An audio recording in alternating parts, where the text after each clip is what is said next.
کلام امام الزمان علیہ الصلاۃ والسلام۔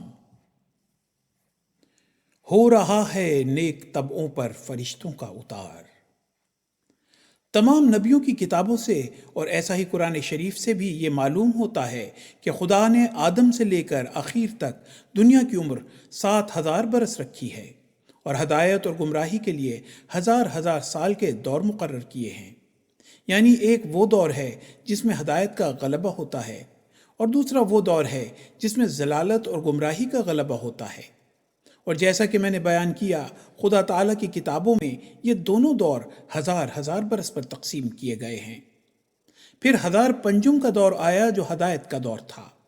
یہ وہ ہزار ہے جس میں ہمارے نبی صلی اللہ علیہ وسلم مبعوث ہوئے اور خدا تعالیٰ نے آن حضرت صلی اللہ علیہ وسلم کے ہاتھ پر توحید کو دوبارہ دنیا میں قائم کیا۔ بس آپ کے من جانب اللہ ہونے پر یہی ایک نہایت زبردست دلیل ہے کہ آپ کا ظہور اس سال کے اندر ہوا جو روز ازل سے ہدایت کے لیے مقرر تھا۔ اور یہ میں اپنی طرف سے نہیں کہتا بلکہ خدا تعالیٰ کی تمام کتابوں سے یہی نکلتا ہے۔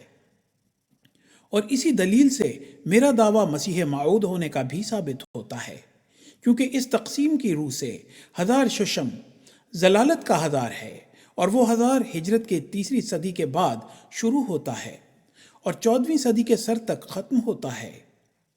اس ششم ہزار کے لوگوں کا نام آن حضرت صلی اللہ علیہ وسلم نے فیض عوج رکھا ہے اور 7واں ہزار ہدایت کا ہے جس میں ہم موجود ہیں۔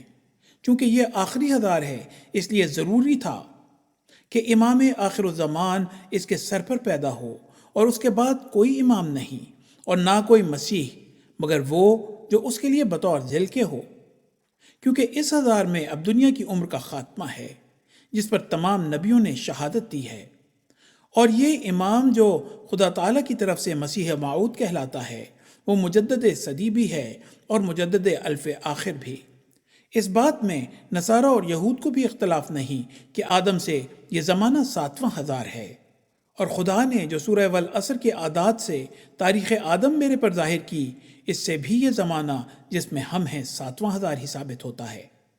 اور نبیوں کا اس پر اتفاق تھا کہ مسیح موعود 7ویں ہزار کے سر پر ظاہر ہوگا اور 6 ہزار کے آخر میں پیدا ہوگا، کیونکہ وہ سب سے آخر ہے جیسا کہ آدم سب سے اول تھا۔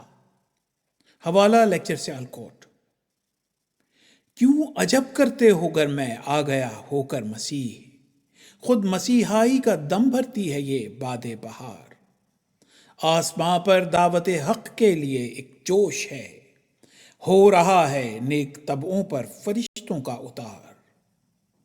حوالہ براہین احمدیہ۔